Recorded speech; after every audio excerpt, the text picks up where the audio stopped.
The techniques Harvey Weinstein used are, I think, important for us all to talk about, because while they are extreme, they open a window into a set of tools available if you're that rich and that powerful and that bent on stopping dissent about you. As the world knows now, Harvey Weinstein was surrounded by allegations going back decades from women who said that he sexually harassed and assaulted them. Do you have any advice for a young girl moving to Hollywood? I'll get live with us. Harvey Weinstein invites you to a private party in the Four Seasons downtown. They were described as an open secret for years in Hollywood, but they never broke, and there are a lot of reasons for that. I feel comfortable. Honey, don't have a fight with me on the phone. Please, I'm not going to do anything. I swear, my children. Please come in. On everything. I'm a famous guy. I'm feeling very uncomfortable right now. Please come in now. And 1 minute. And if you want to leave, when the guy comes with my Why jacket, you can go. yesterday you touched my breast? Oh, please, I'm sorry. Just come on. I'm used to that. One instance in a hotel room where he made a pass at me. And then I really kind of stood up to him. I told my boyfriend at the time, Brad Pitt, who, by the way, I love him for this. I love him for this too. You told him, hey, Harvey just did something really weird. And Harvey's moves are weird. It was weird. Yeah. It was weird. Here's a guy he's like a dad to you. Yeah, I was shocked. When you tell Brad says, fuck this guy, I'm going to go over and confront him.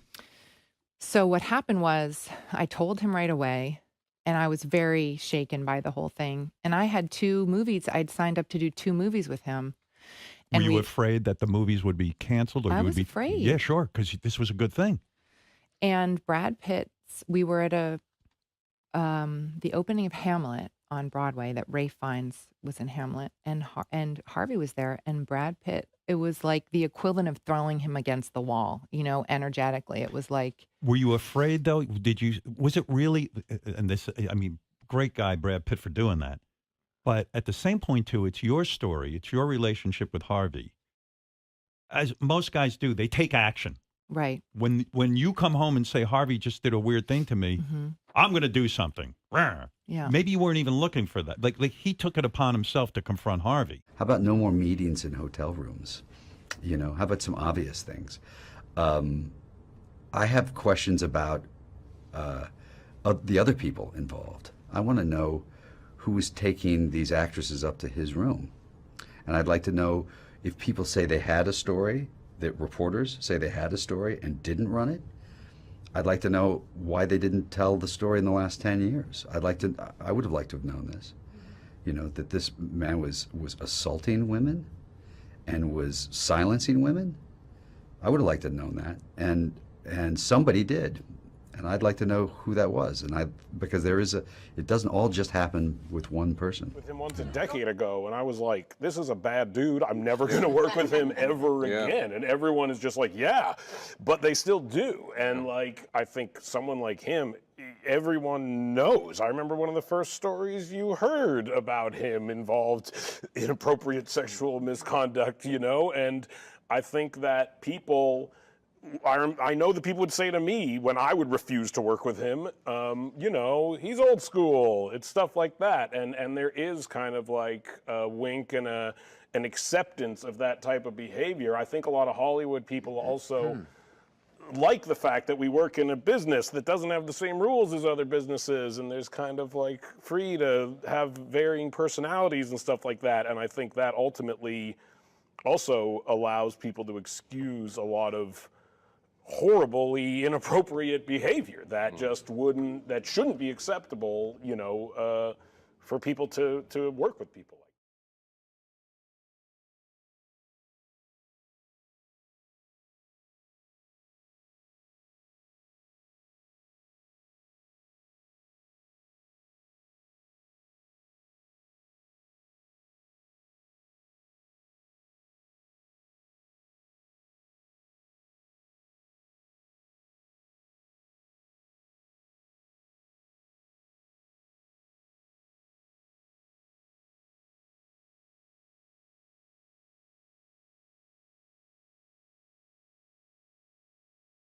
anything. Yeah. But I know that when you talked about Harvey Weinstein in the business, for example, for decades, you knew that he was highly intrusive in the process of making films.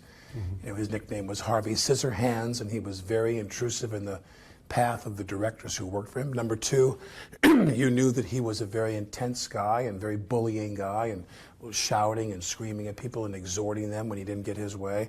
And last but not least, you heard the rumor that he raped Rose McGowan. You heard that over and over. We've heard that for decades, and nothing was done. And nobody said anything, though. Well, but what happened was that Rose McGowan took a payment of $100,000 and settled her case with him, and it was for Rose McGowan to prosecute that case. Mm-hmm.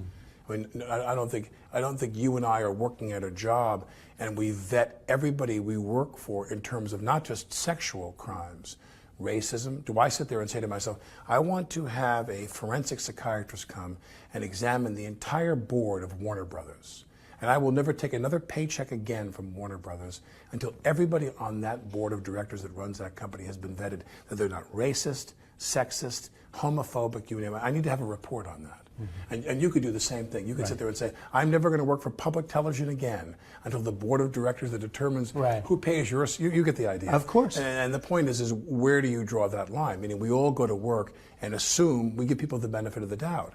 And where this thing with Harvey Weinstein and Rose McGowan came along was, I had no idea until now that she'd settled the case. And many people have asked the question. The New York Times, in fact, printed an article about this. This was